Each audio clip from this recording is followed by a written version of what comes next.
I'm a clip-on because I talk with my hands. One hand. And I move around a lot, so mic stands don't work. But I'm going to endeavor to do this the best I can. Okay, I wasn't going to say this, but to Coach's point, my loving business partner, Paul Saginaw, who many of you know, taught me many, many years ago that you can't motivate anybody. Because to her point, who motivates people is yourselves. And Paul always says, when we hire people, they're on their first day, they're as motivated as they're ever going to be. Our job is to demotivate them as little as possible. It's a good way to look at it. My good friend Gareth Higgins, who was just here, he's from Ireland. He writes. I would highly recommend all of his work.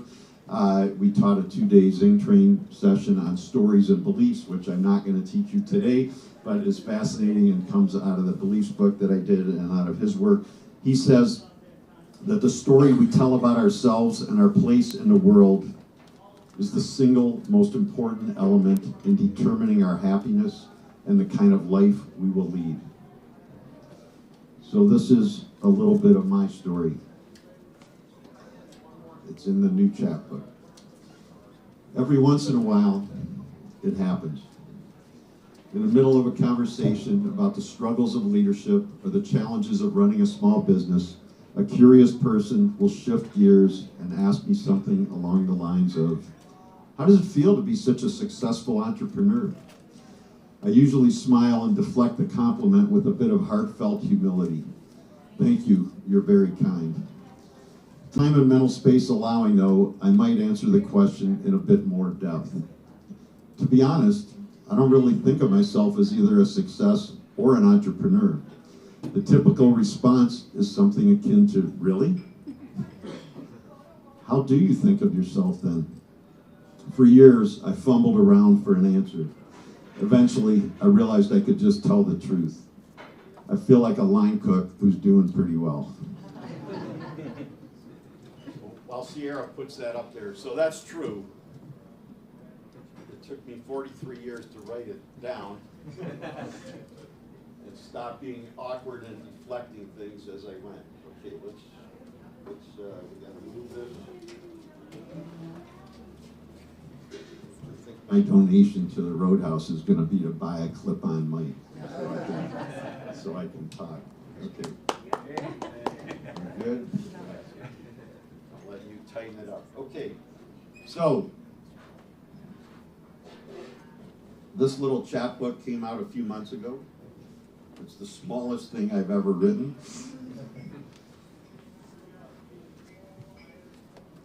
Compared to this 600-page book on beliefs, which I like to look at as like the War and Peace of business books, it's like a little espresso shot. You have on your seats or in your hands, there's a little handout that's from the middle of the chapbook. It's the life lessons. Because the chapbook is called Life Lessons I Learned from Being a Line Cook. You also have another sheet, which is a life lesson that I learned from being writing life lessons that I learned from being a line cook. That's not in the chapbook. And I'm going to spend most of the time today on the lesson that's not in the chapbook, because you can read the chapbook, but this isn't in it. Sound all right? Okay, and then for those of you who haven't heard me speak, I'm very informal, interrupt at will. There's no formal Q&A. It's hard for you in the middle. You're like on an airplane, but you can get more food. And we're very collaborative here, so I have a feeling the people on the end would be happy to get you something else if you don't want to get up in the middle. Sound all right? Okay, and then last, before I get going, my email's r8zingermans.com for the 6 people in the room who don't already have it. And I do an e-news every week, which is where a lot of this work started. If you don't get it now, email me and I will send it back to you and you can sign up. Super simple. So, Carol Sanford, anybody heard of her work?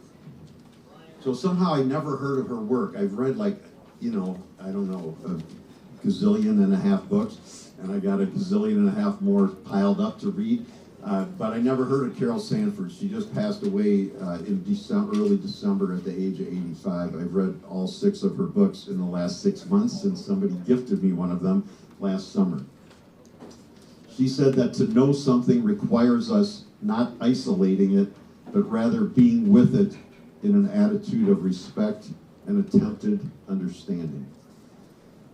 And that's what I want to suggest the life lessons that I got out of line cooking are really about. And I didn't understand that when I started line cooking. I just didn't want to go home after graduating with my Russian history degree from U of M. I had no vision, only what David White, W-H-Y-T-E, the poet and writer whose books I would highly recommend, calls the via negativa. Some of you might have experienced this, even if you never heard the term. It's where you're clueless about where you want to go, but you're super clear on where you don't want to go.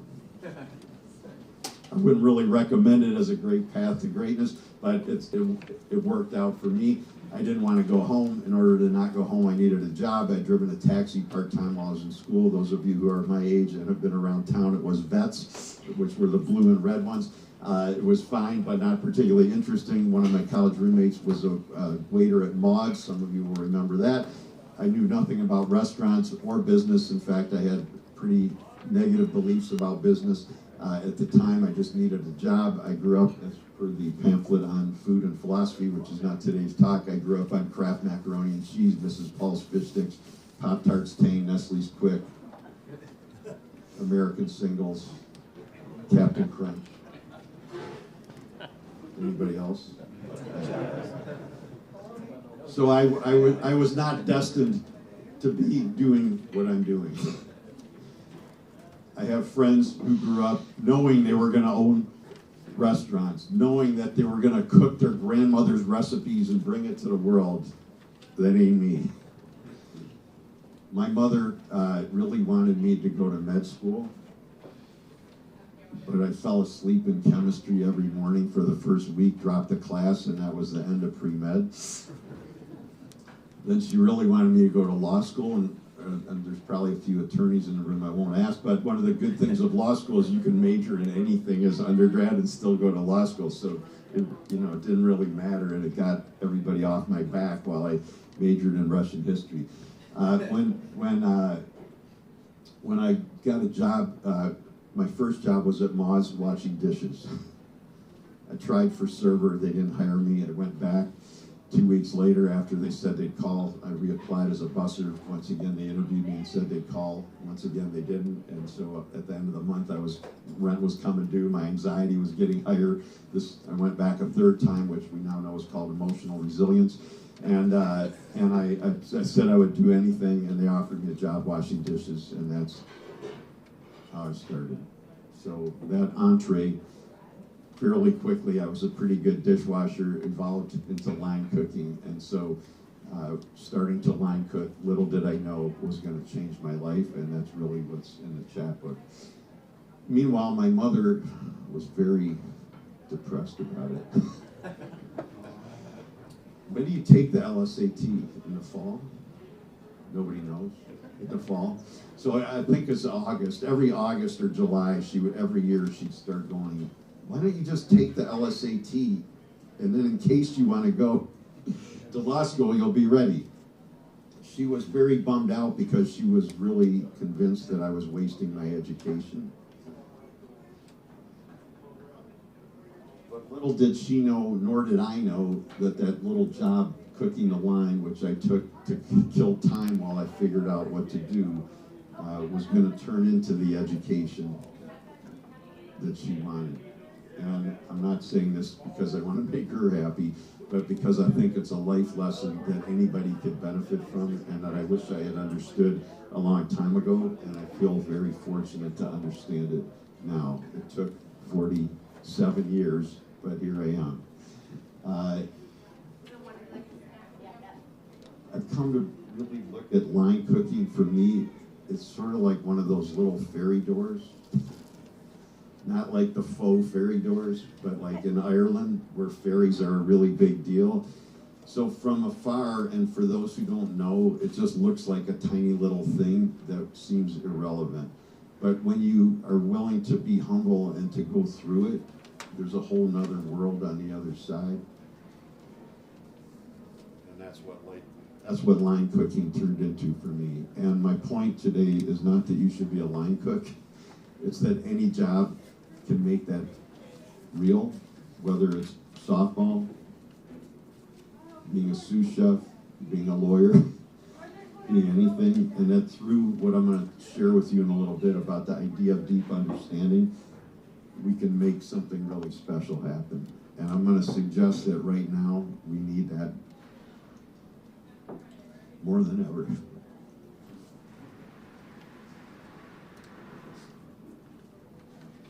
Any job, I've come to really believe, hi Christian, any job can just be a job. And that's the story that most of us are told, is that if you do the job really well, you'll make a lot of money, or pretty good money, and you'll find a stable life, and things will go well, and you'll retire, and I don't think that's bad. But I think there's another story that we're not getting told, and that's how much more is possible from the same work. And because we're not looking for it, we don't find it. And I got lucky because I did. And I don't mean I didn't work for it. Everybody in this room worked for what they got. It didn't happen by accident. It's not like I woke up one day and all this became clear. But the point is that if you don't even know that it's out there, why would you do it? Michael Dickman is a poet. He was just here a few weeks ago. He's at Princeton now, but he used to be a cook at the deli. He did a little talk here. We've been working on another talk on poetic approach to leadership, but we'll come back to that in a future Leaders Connect. But anyway, he said the result of this cannot be imitated or repeated. The result cannot be imitated or repeated. The point is not to be who your mother wanted you to be, or who I want you to be, or the coach wants you to be, or Rob wants you to be. It's to find a way to be ourselves in a way that helps the world. So I'm going to come back to all that. This is where I get challenged by having a stable mic and not a clip-on mic. So, the chapbook. There's 18 lessons on that little sheet. You have them right here. None of them will shock you.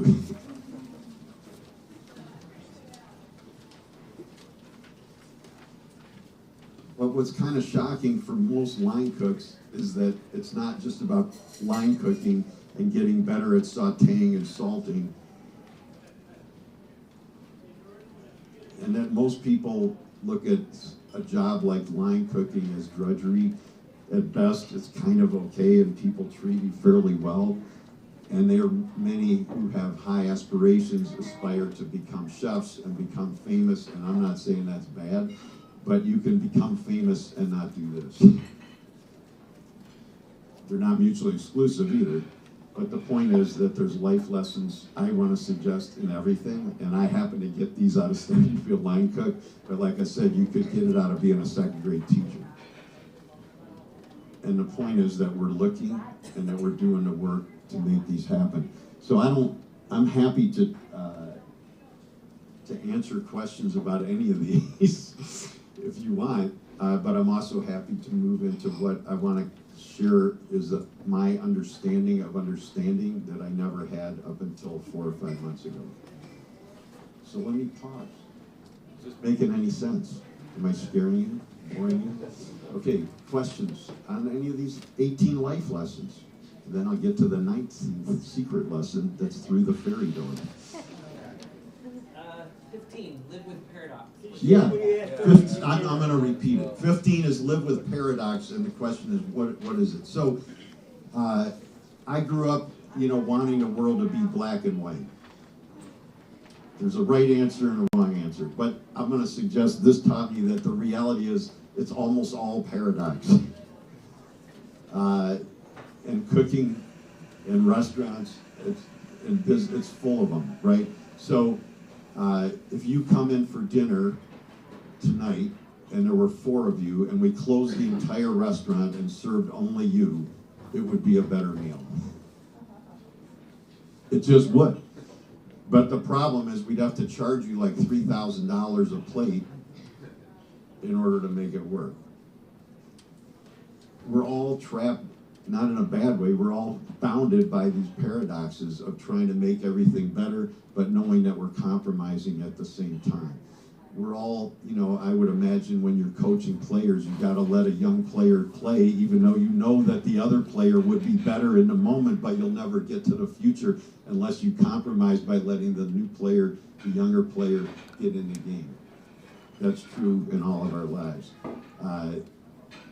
You know, we're always pushing the envelope to make things better, but that makes us raise prices. So this really taught me to let go of the black and white and to just do my best to live in the paradox, which is not easy, but is, I think, really important, because when I wasn't living in the paradox, I was lashing out against the world, angry that it wasn't black and white, and that wasn't all that helpful. Yes, sir. Make history come alive? Yeah, Make History Come Alive is an awesome one for right now. Well, dude, I'm a history major, so that's not but here's what I learned. So, like, I'm weird Go on. in many ways, and I love history. So, like, I mean, I don't know a lot about the history of baseball, but if I start studying it, I'll read like 8 books on the history of baseball, and I'll find you all these life lessons in the history of baseball. What I learned is most people aren't that interested in history. I'm weird. But here's the thing. When you're eating the food, everybody's really interested. So, the cooking and the food gave me a vehicle to make history come alive for people. I'll tell you a real life piece of history that will elucidate some of the issues that are challenging our country. Carolina Gold rice is on the menu here for 21 years. Has anybody had it? Okay, so that rice is awesome. So in the previous context of number 15 about paradox, we pay like 20 times more to buy that rice than we would to put visually comparable white rice from Cisco on your plate. And you wouldn't, on the surface, even notice, because you just expect white rice. But here's the story of that rice. So in New England, people really did go for religious freedom. We'll pass over the colonial issues and what happened to the people who were already there. But there was an effort to create a space where they could practice their religion without oppression. South Carolina was mostly started to make money. It was like some, you know, the 17th century equivalent of some business school students going, dude, what are we going to do? And they tried a lot of things, olive oil, sesame oil. None of them worked, but rice worked. The problem was they didn't actually know how to grow rice very well, because rice didn't grow in Europe. But people in West Africa and the region of Senegambia were quite skilled at it. They had the technology called trunk and dike. If you want to read about this, Judith Carney's book, Black Rice, is all about it. And so they started to spec people for enslavement from Senegambia. And because that rice, which we know as Carolina Gold, and they knew too, became so famous, it's called gold because it was gold in the sun, in the husk. And the field was shipped to the royal courts of Europe, to the best restaurants in New York, Philadelphia, Washington, D.C., et cetera, et cetera. And it made a lot of money for a lot of people, and South Carolina had the highest ratio of enslaved people to European planters, Europeans in the then early United States. After emancipation, of course, there was no more free labor. Like all the heirlooms that we work with that Tantre Farms grows that you could have at that dinner next month, it's very expensive, and so when the free labor went away, production dropped off. It disappeared in 1920. They found seeds in a seed bank in the year 2000. There's a half dozen, 8, 10 people growing it. One of them is Anson Mills. That's who we buy it from. It's all grown organically, field ripened, left in. So they store it at super freezing temperatures after it's ripened, and then they mill when we order. So it has the oil left in. That's part of the history. Then, I'm not here to argue reparations, but after this I'll move on. But just to show you how the history comes alive, Do you think people got back pay when they had emancipation? Okay, and some of you are better at math than I am, but you could do the math on 170 years of interest on the back pay people didn't get.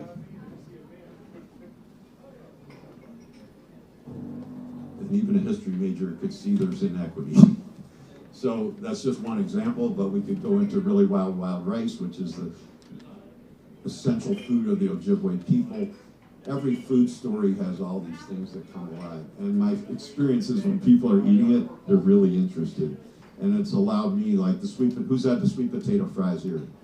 They come from the Gullah tradition. Hardly anybody in the United States knows who the Gullah people are, but it's the most African-influenced place in the United States. It was the first place liberated when the Civil War started. The white planters fled. This is right at the beginning. They left the previously enslaved Africans there, so there's still dialect, culture, cooking, all around that. So every time you eat the sweet potato fries, gives me an entree into telling that story. Does that help? Okay, one more, then we're going to move on. Yes, ma'am. Well, I think there's something else that you don't have on this list that you alluded I'm sure there is. that you alluded to. What is it? Well, I think you learned from your mother, from her saying, I want you to be a doctor, I want you to be a lawyer. What you learned is what you should do is you should follow your passion. Well, the question is about I learned to follow my passion. That's kind of true, but I had zero passion for cooking or business when I started. But you discovered it. Yes, but, and here's what I'll say as not opposition to that, but so many people in school are getting taught to follow their passion. Can I swear in here? So they're all walking around going, I need to find my fucking passion, and they can't fucking find it, and then they're depressed. And what I want to say is it's the opposite, and I'm going to use that as an entree to deep understanding. It's diving in that brings the passion. Like some people have the passion, don't get me wrong. Like I have friends who, like, I'm telling you, from the time they were 9, they loved cooking, or they wanted to be a surgeon from the time they were 10, and it's awesome. But my experience is that's like 1 out of 10 people, and the other 9 of us are like going, we don't know what the hell to do. Yeah, amen. And then we're like 35, and we're like, our life sucks because we haven't found our passion yet. And we're like looking in the closet. We're going to classes like this, looking for the passion, and we can't I find. feel singled out. I feel We, singled no, man, it's endemic. There's way more. It's just that nobody wants to say it because they feel like there's something wrong with them, and I'm saying there's nothing wrong with you. It's in all of us. So you're right. I did follow it, but I made it. Well, see, I found mine at age 9. Okay, there you go. You're the 1 in 10. And I think that's awesome. But the other 9 of us are walking around going, we don't, like things are pretty good. There's nothing wrong. But we can't find that passion. Sir? I'm curious, and I don't know if this was the case for you, but for a lot of people I know have been successful, it has been. When did you learn to pay attention? Because that's what I see here in these 18, is that you started to pay attention. Well, here's the good thing. Y'all are making, the question is about attention that's not on the list. And so here's what I'll say is y'all are actualizing my point in a wonderful way, which is you're finding your own life lessons in my life lessons, and that's awesome. Because when did I learn to pay attention? I don't know. There's many things I resisted my mother. One good thing is that she took us to the library when we were like 2, and I learned how to read, and I'm an awkward, geeky introvert who's anxious in groups larger than 3. It just got really difficult to lead a large organization without talking to anybody, so I trained myself how to do this. And then, now I've spoken to thousands of people, but it's not my passion or my nature. It goes against my nature. It just became necessary to get to the vision. So I don't know. I started reading, and then because I'm an awkward introvert, the only place I'm actually not super anxious is sitting alone, preferably in the sun, with a book. And I got a whole car back seat full of books, and I got a bag full of books, and I never go anywhere without them because I'm just convinced there's an answer in the books. I would say on here, the little things make a big difference is about attention. A tiny bit of salt, too light or too heavy in line cooking can ruin your meal. and it's like literally a penny or 2 pennies worth of salt, but undersalted anything tastes bland. Oversalted, you won't be able to eat it. It's very difficult to do well. So like all of those things, and then the second one, and then I'll move into deep understanding, is live every day with awe and wonder. Those are the little things. Like I never won a championship, and I'm sure it's awesome, and there's a level of awe, but if you're waiting for that championship, it's a long fucking wait. And the people who get there find the awe. I would suggest in the freshman who gets a single when people didn't think they could do it. It's seeing the tiny little things. It's seeing somebody who works here suddenly get it, and they start to click with what we're doing. It's seeing somebody just provide an amazing guest experience that blows the guest away. It's the family that was here the other night, who I didn't know. They were here for dinner, and I was pouring water, and I happened to be back the next morning, and there they were. The same family from the night before. Like in the food business, there is no, like this isn't like they're at the Holiday Inn in the middle of nowhere and there was nowhere else to go. There's 1,000 places they could go. Like that's awe-inspiring for me. And so those tiny little things are what make a difference. So those first two, I think, are different entrees into what you're saying. So I'm going to shift you to the other page, which is this one that you have.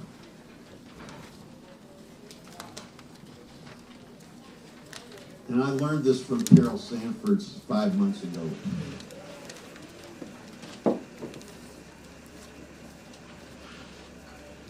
So, 5 years ago last week, many of you have kind of blocked it out. We had the jelly bean jump up dinner for Safe House to raise money. And the next day, the world shut down. Our sales dropped in half within a week. I felt like my business life was passing in front of my eyes. I had no idea what was going to be happening 2 or 3 months later. You were all there in your own way. If I would have gone to med school, I could have been in one of those labs trying to help save the world, but I didn't know how to do that, and I never made it to med school, as you already know. Vic Strecker, who's not here today, but is awesome and teaches public health, and half of you know, has always teased me. Well, he wasn't, I took it as teasing, but he was serious that we're in public health. And I'd always go, yeah, whatever. And that week, I realized we were in public health. 5 weeks later, we've been running this organization by consensus of the partners for 30 years last year. It's a business story that nobody tells because it doesn't fit their belief system about the heroic dictatorial business leaders who happen to be nice instead of mean. We've been running by consensus of whatever was in the room. 18 of us, I think, we decided we were going to stay open no matter what, unless we absolutely could not, even though the truth is we probably could have just closed, gone away on holiday, and lost the same amount of money, which I had friends who did, and I'm not judging them, but we just decided that our role in the community was too important,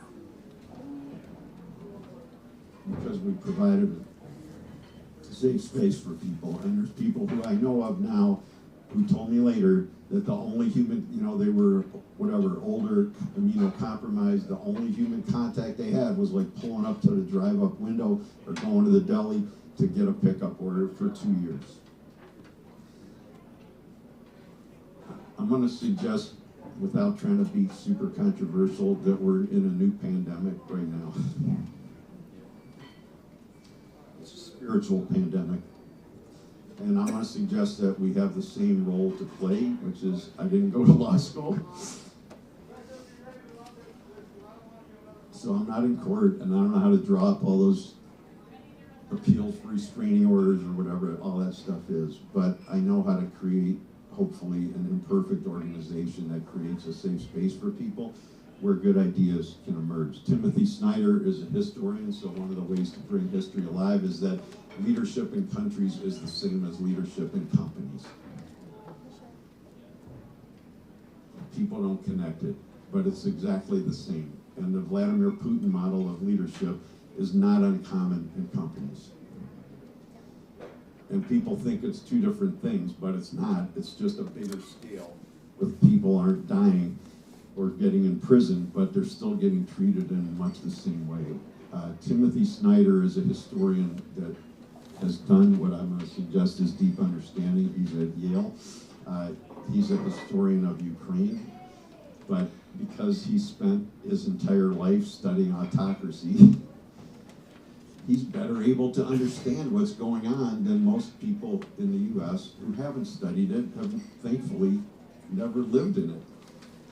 But he's lived in it, and he spent much of his time in Eastern Europe, etc. He says to normalize what is happening is to take part in the change.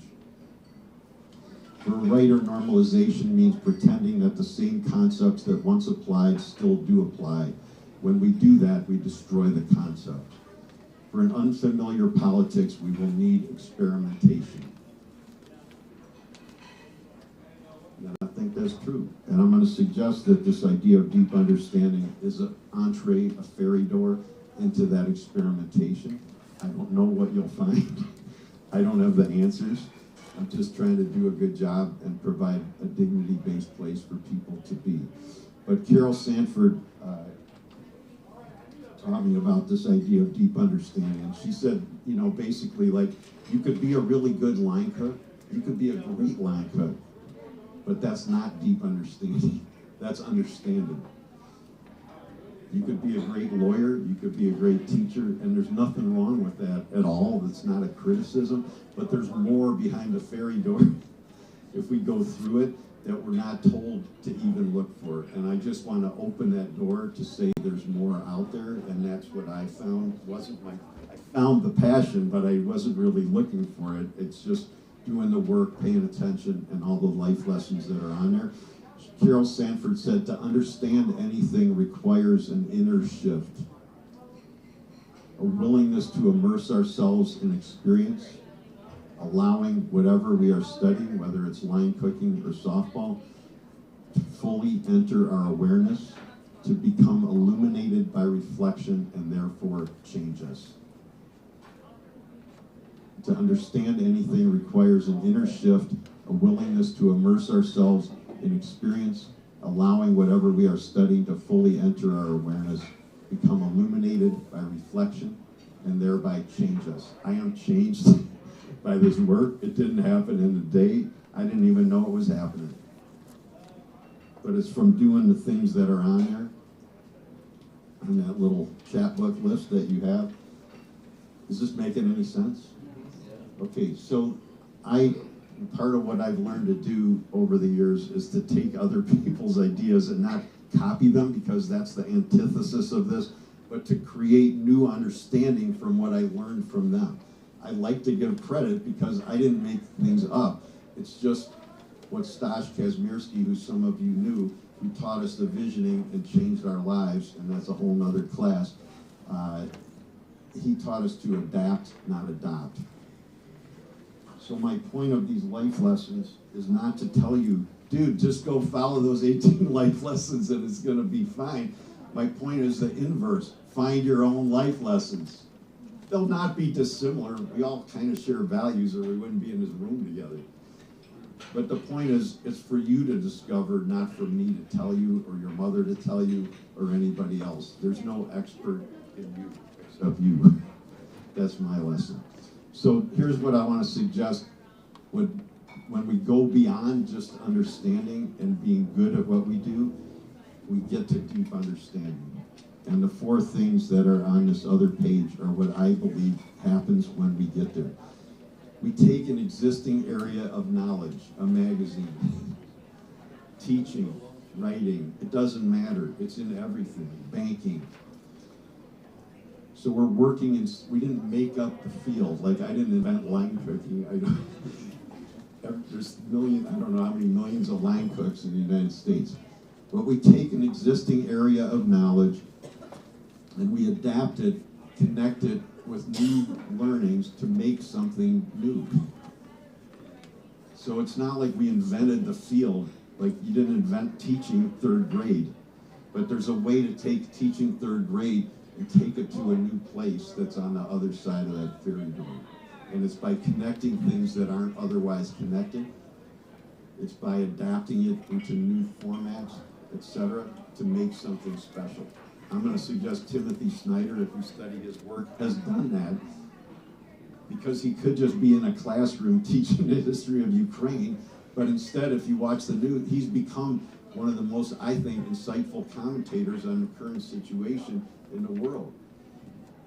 And he didn't seek that fame. They're chasing him because he actually understands it in a new way. The third thing is that when we do attain deep understanding, we're improving the lives of other people. That's the key.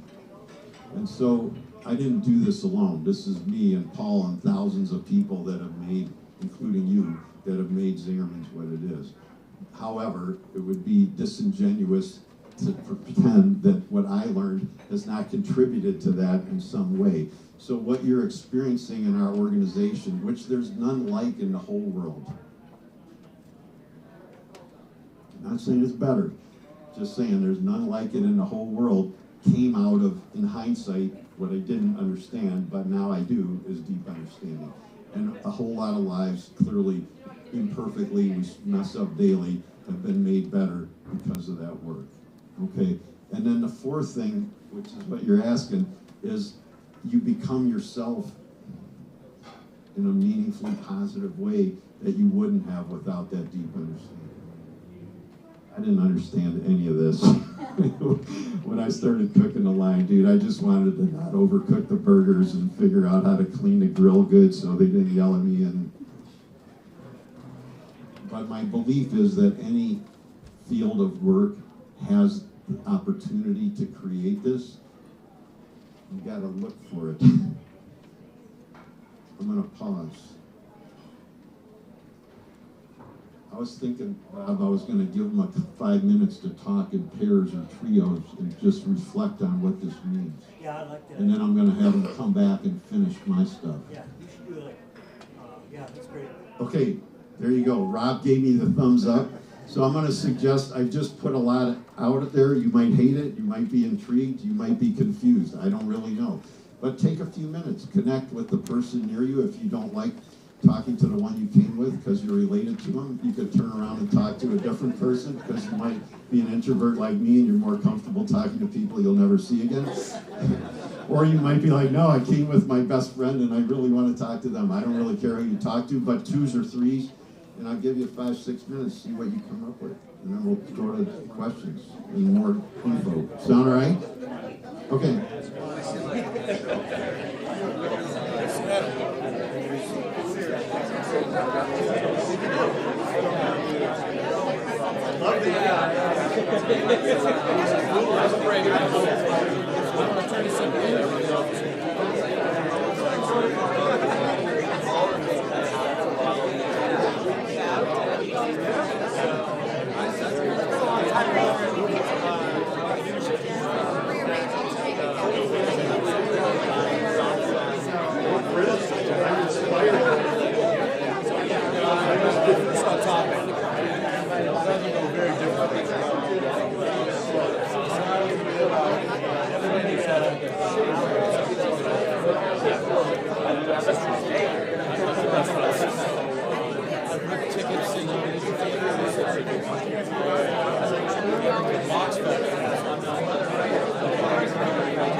One more minute.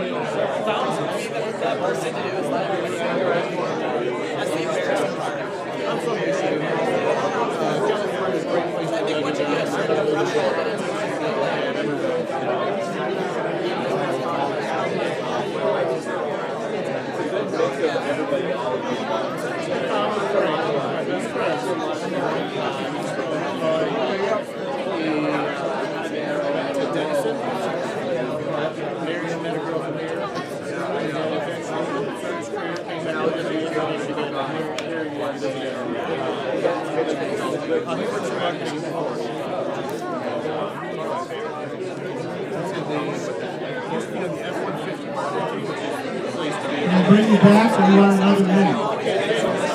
Another minute.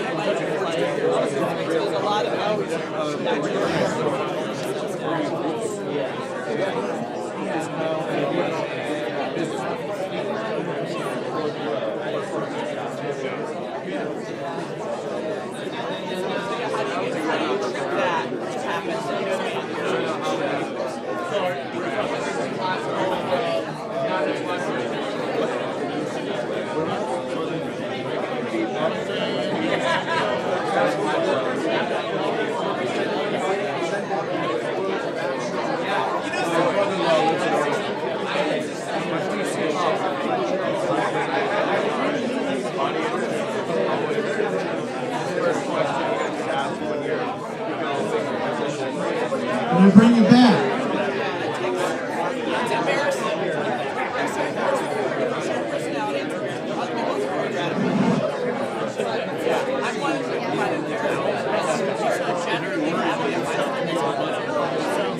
Can I bring you back?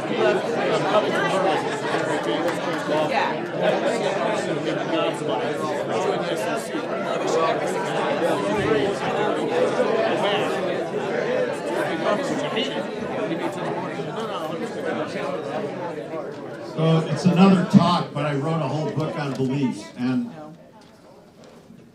beliefs are William James said belief creates the actual fact. And one of the many things I learned about beliefs is beliefs can change, and we can intentionally change them if we want to. Maggie Bayless from Zingerman has changed many of my beliefs. Here's one that I just practiced right now. I used to believe that you would want to wait when you did breakout groups till the volume went down in the conversation so you didn't interrupt people. But she taught me it's the other way, which is you need to interrupt them when the volume is at its peak. Because if you wait, half the room's bored. There you go. Don't say you didn't learn anything this morning. Thoughts, reactions, freakouts, questions, curiosities? I guess we had two. One was around kind of the stories you tell and having communication kind of gets to changing beliefs and creating understanding by talking rather than exchanging emails or exchanging red lines and documents. And okay, the second I'll way, repeat it, but I got to figure out what the how to do it. what the espresso shot of the question is. One at a time, Mike. Oh, do you want to, okay, I can pause. All right. No, no. Okay, so the second Give me one. give me a six. Short. Yeah. The sign of a good leader being able to hold conflicting views at the same time as opposed to that black and white that you were talking about. Yeah, the question is about being able to hold conflicting views. I don't know. I don't know. David Bohm, the physicist, writes a lot about that. That the opposite of a, I'm going to paraphrase, but the opposite of a great truth is another truth. So I think it's paradox for me. And like I said, learning to cook really taught me that, because it's all imperfect and we're getting better. You want to do well, but you absolutely need the rest of the team to do it, et cetera, et cetera. So for me, that, yes, I think trying to impose black and white on the world, which I certainly did when I was 18, didn't work that well. Does that help? Yep. Okay. All right, can I say one thing? You can ask too, Rob. It's your show. I'm not gonna ask you to get out your phones and take some pictures or video clips so we can share these on social media, because especially some of the 10-second gems from Ari.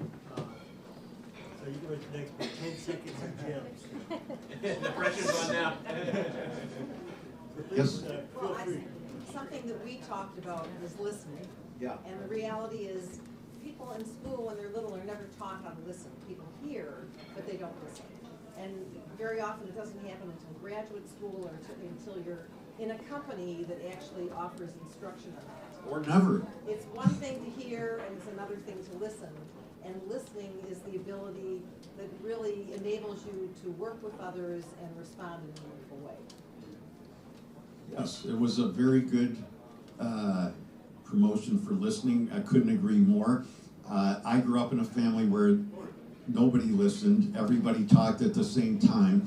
It's very uncomfortable for me. I'm much more comfortable when me and Paul are going at it and we're both cutting each other off. It works fine for us because we both grew up in the same style, but it's terrible with most people who believe you're not listening to them. In my family, if they didn't cut you off, it's because they weren't listening. Well, these are just beliefs, but I agree with you. Brenda Ueland, U-E-L-A-N-D, whose book from 1938, If You Want to Write, Changed My Life, it's a whole other conversation. She said, listening is a magnetic and strange thing, a creative force. And to your point, she said, when we are listened to, it creates us, makes us unfold and expand. Ideas actually begin to grow within us and come to life. So yes, I agree.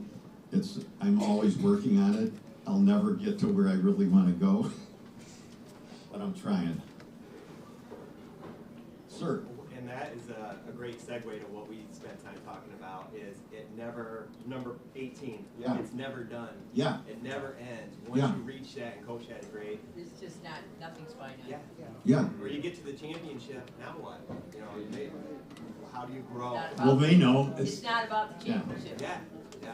It's So, whether you find out, Yeah. what's next? although it's still pretty cool. Yeah, no, it's cool. It's cool. It's just what I always say about, like, I don't really care about winning awards. It's not like the organization feels good and the people feel good and more people come and buy stuff because you won them. But whatever, like, we're no worse the day after or the day before if we won it or didn't win it. And I don't work any less hard if we win it or we don't win it. And that's the self-discipline. Tina Grotzer, who teaches at Harvard, who I don't know, but I read some of her stuff. She said deeper understanding is a journey, not a destination. And so deep understanding, as I understand it, it's not a degree program. The fairies aren't going to come and put the pin on you. And I'm not saying because I understood deep. The only reason I came to understand this idea of deep understanding from Carol Sanford is because I'm always trying to understand more and keep going and to pursue deep understanding. So I want to just share a few things with you. At the bottom of the page, to the best of my limited ability, and I've only begun to study this, these are the things that I believe lead toward deep understanding. None of them will be shocking. You've mentioned all of them in one form or another. it's a lot of work. Like, you can't order deep understanding online. It does require working through lots of pain, lots of awkwardness, lots of discomfort.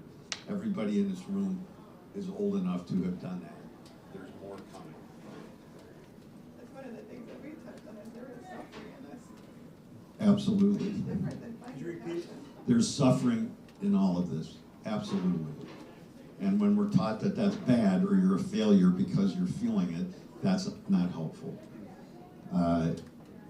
Part of how I met Rob was getting in a men's group when I started going to therapy 35 years ago, which I believe made me a failure, but it actually contributed to being who I am. Pursuit of mastery, this is what the coach is talking about. This means that you know you're not going to get to perfection. You just keep going after it and after it and after it.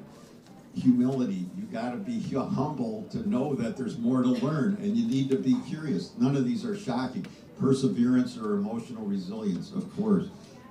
It is a lot of reflection. And we're in a world where people are looking at Instagram, I mean, nothing against Instagram, but they're like looking for the 60-second soundbite. And then the work becomes to send the soundbite to 60 other people who send it, and it's like, whatever, fine. There's nothing necessarily wrong with it, but it's not going to get people to deep reflection. And whether that's reading or meditating or running or talking to your best friend or walking in the woods, that's where the reflection is going to come from. Everybody gets to have their own. It does require an awareness of the world because there's so much out there that we could learn. And creativity, and there's a whole essay in the Managing Ourselves book, is always about connecting things that were not otherwise connected. But you can't connect them until you find them. And if you stay in your lane, you don't find the weird things like anarchism in business to connect, to create new understandings.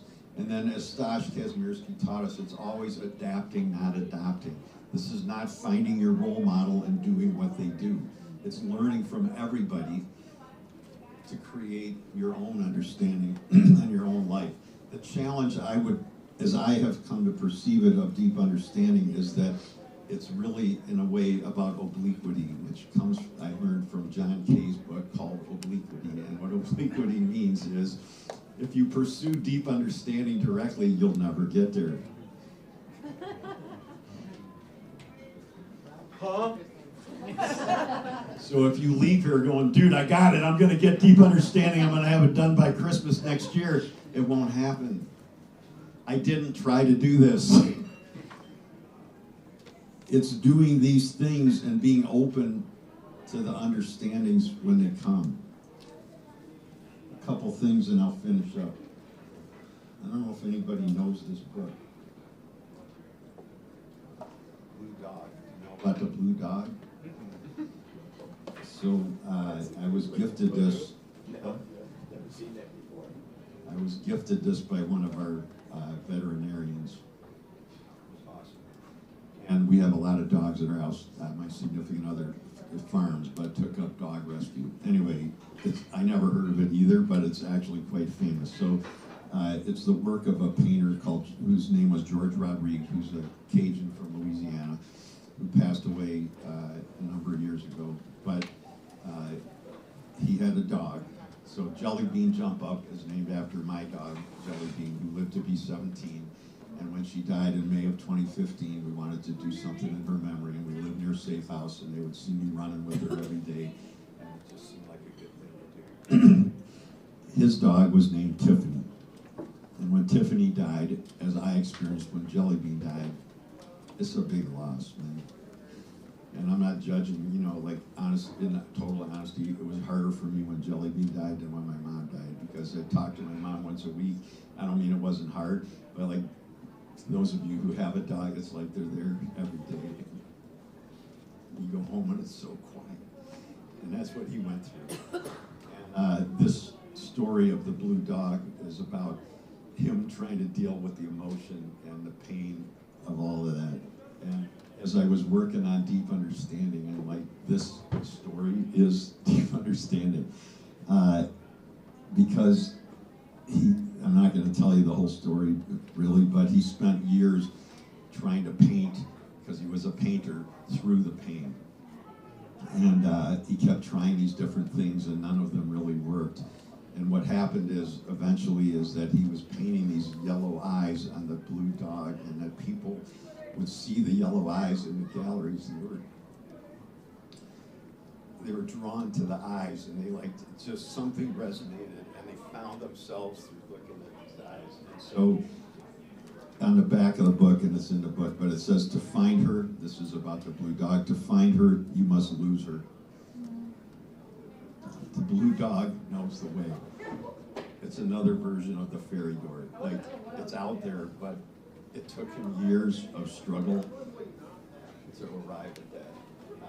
And what he said is, even in the life of a dog, there comes a time when just one great idea can change the course of destiny. So in this room, in your friend group, in your family, on your team, there's people who will change the world by doing this work. I don't know who they are, and neither do you yet. It might be you, it might be somebody else that you know. A few last things, and I'm wrapping up. So one is, I'm going to suggest that companies or businesses or nonprofits also can arrive at deep understanding, and that most of the ones we admire have done that. Rich isn't here from Menlo, but I'm going to say that they're somebody who's done that. They came up with those 4 things. And they have become more grounded within themselves by not following the path everybody else was following, and now they're known for it. But great businesses, great organizations don't just make a lot of money. I'm not down on money, but that doesn't get you deep understanding. It doesn't change the world, and it doesn't change you. Number 2, the people who attain deep understanding feel good. Their lives are imperfect. I got problems and pain and fears like everybody. I'm not saying it so arrives in nirvana. It's just that you feel good within yourself. And that people who feel good within themselves and are thinking for themselves, which is what this requires, make healthy democracy.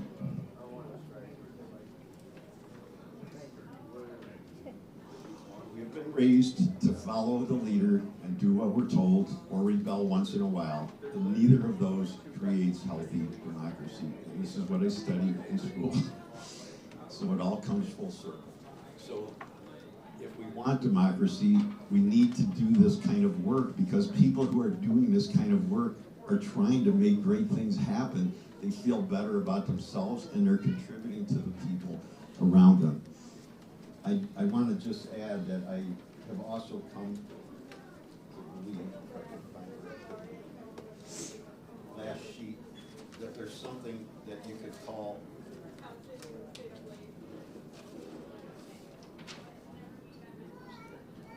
that there's also deep disunderstanding.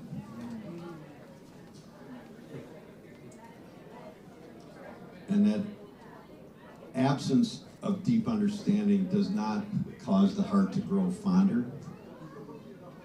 It makes it grow angrier. Because people feel rootless, unfulfilled, and eventually, in many cases, they get angry. I mean, we all have anger, don't get me wrong, but they don't know how to channel it. And the disconnectedness, the absence of deep understanding, the absence of fulfillment can lead to anger. And deep disunderstanding is the inverse of this. It's in an existing area of knowledge. They didn't make it up. It's made more dangerous by combining it with other things. It causes grave harm to others instead of helping. And instead of, so my friend Sean Eskenazi, whose chocolate is awesome, and some of you know, on the 4th point of deep understanding, which is we become ourselves in a new way, he says that our vocation is very often the healing of our childhood wound. And I'm going to suggest deep understanding is when, instead of healing your childhood wound to find vocation, we make our childhood wound the pain of the world. So, we have a choice to pursue deep understanding or to pursue deep disunderstanding. It's convenient to follow people who teach deep disunderstanding because you feel like you belong, but in the end, it doesn't help. So I'm going to close with something from an area of study that I realized in hindsight was deep understanding for me, and that's the work around dignity, which some of you have either read the pamphlet or heard me talk about. I'm not going to do the talk now, but it's the same thing. I went into deep despair after the Russian invasion of Ukraine. I didn't know what to do. I was very down. Eventually turned into 6 elements of dignity that have changed my life and that we teach within our organization. But this all started out of the people in Ukraine fighting for their freedom. And that's what I want to share with this work that's coming up for all of us around deep understanding. So that the demonstrations that started in Ukraine began by one guy with one idea who was willing to stick his neck out. He was an Afghan-Ukrainian journalist. His name is Mustafa Nayyam. On November 21, 2013, in opposition to the autocratic president, he posted on Facebook, "Come on, let's get serious. Who is ready to go out to the Maidan by midnight tonight?" That's the central square in Kyiv. You might have heard this term. And then he added the most important thing, which is likes don't count.